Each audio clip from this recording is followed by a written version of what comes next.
Thailand is a nation of incredible beauty and abundant natural resources.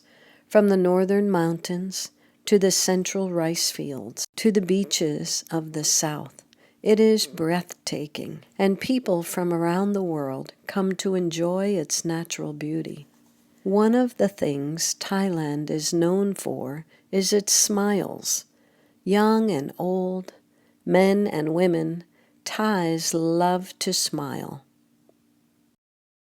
It is also a nation of elaborate temples, where the 95% of its population who are Buddhists would be expected to chant, perform religious ceremonies, and listen to teachings on how to live. If at all possible, all boys or young men are expected to go into the monkhood for a period of time to make merit for their families. There is no concept of any God in Buddhism, much less a personal God. Buddhism is a religion of works, with no hope except that perhaps one's good deeds will make enough merit to ensure a better life in their next reincarnation. Because people can never be sure they have made enough merit, at funerals they may have relatives doing activities such as this dance we saw at a recent funeral. Around 4% of Thais are Muslims, and less than 1% call themselves Christians. Though freedom of religion is guaranteed in the Constitution, there is much social pressure against turning to Christianity, because it is thought that to be Thai is to be Buddhist. Therefore, to turn to Jesus is not just changing religion, it is forsaking your culture.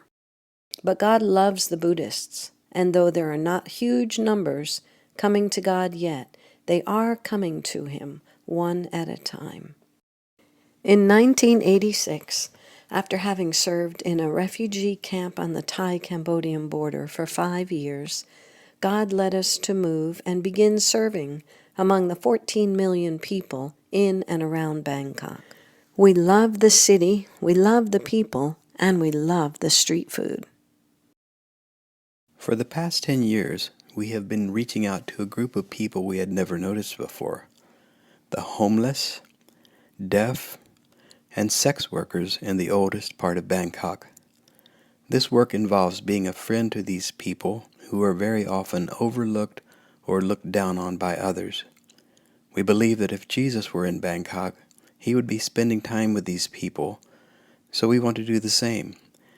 We help them practically in various ways and share the good news of Jesus Christ with them. Part of this has been to start a cell group among them every Monday evening, as well as a kids club which meets at the same time. When we first met Uncle Bramuan, his job was carrying food for Buddhist monks as they walked around the city collecting alms from people making merit. After hearing about God's love and reading about Jesus, he came to the Lord and is one of the most faithful in our Monday evening gathering. I asked him, "How has God changed you?" He said, "I talk with God, and He teaches me and shows me what to do.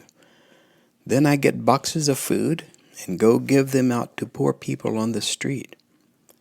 I asked Pramun what he would like to do for the rest of his life. He said, "I want to share the good news and help others to know Jesus like I do." We met Ute when he was living with his wife and 2 small children under a bridge by the river. I asked him about how God has changed his life and what his hope for the future are. He said, "In the past I was 1,000,000% Buddhist, but I got disillusioned with what I saw in Buddhism and turned my back on it. After that, I was living under a bridge with my wife and 2 small children, and some Christians began coming to visit me, including Sam and Pat. After a while, as I read and began going to church, I gave my heart to the Lord. Regarding the future, I asked the Lord for 10 more years to see my sons grown and on their own. Then I want to give the rest of my life to serve God and share the news about Jesus. Please be praying for Ute. His wife recently died, and he is raising his 2 sons now on his own. All three of them faithfully come to our Monday night gatherings every week. Over the past few years, we have become more involved in serving among the deaf of Bangkok. With perhaps 350,000 profoundly deaf in Thailand, but only around 200 deaf believers, they are a very unreached people group.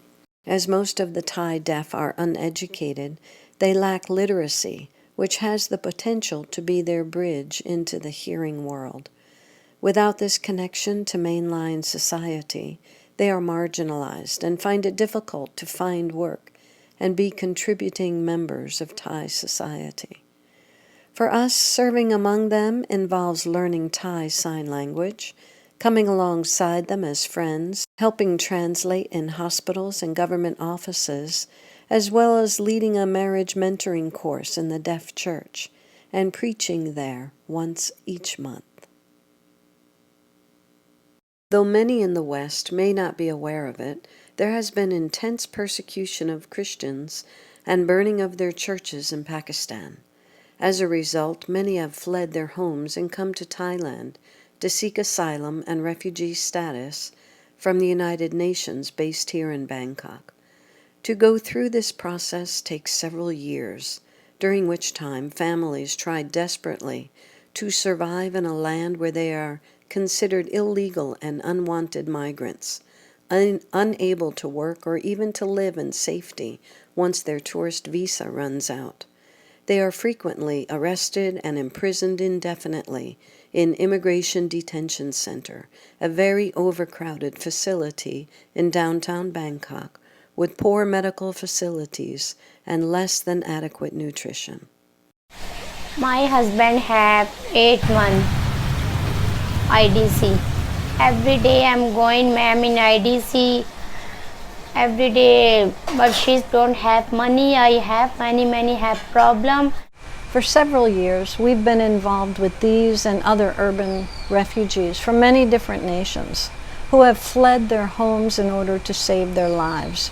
Some are Muslims, fleeing their war-torn nations, but others are Christians, fleeing government-sanctioned religious persecution, such as what's happening in Pakistan right now. We walk alongside refugee families, helping them as we're able, visiting them regularly in Immigration Detention Center, and then rejoicing with those who manage to find their way to immigrate legally to third countries. Another part of ministry that we love is walking alongside and serving the other 400 plus Thai and expatriate missionaries who work within YWAM Thailand, as well as those in other nations of Southeast Asia. This involves leadership development, mentoring and coaching young leaders, helping with leadership courses and seminars, and spending time visiting and encouraging ministry teams both in Bangkok, around the nation, and in the other nations of Southeast Asia.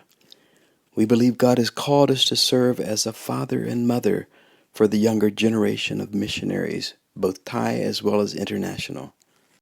I hope this has given you a better idea of some of the things we're involved with in Thailand and Southeast Asia. But there's one more thing I want to share with you. Back in the late 1980s, soon after we'd moved from the Cambodian border into Bangkok, I was having a prayer time one day and God just seemed to break in a very unexpected way. I began to sense His Spirit talking to me about a move of God that was coming to the nation of Thailand, where thousands and thousands of Thais would come to Jesus. And there would be such a hunger in the nation that people would be going to churches, banging on the doors of churches, trying to get in to meet God. That hasn't happened yet, but we believe it will, and we're praying for that. And we invite you to join us in praying for a mighty move of God on this nation. As we look back over the nearly 4 decades we've been there, all we can say is God is faithful, He's good, and we love serving Him and sharing His love with the people of Thailand and Southeast Asia. Thank you for your prayers and support, and may God bless you. ขอพระเจ้าอวยพรครับ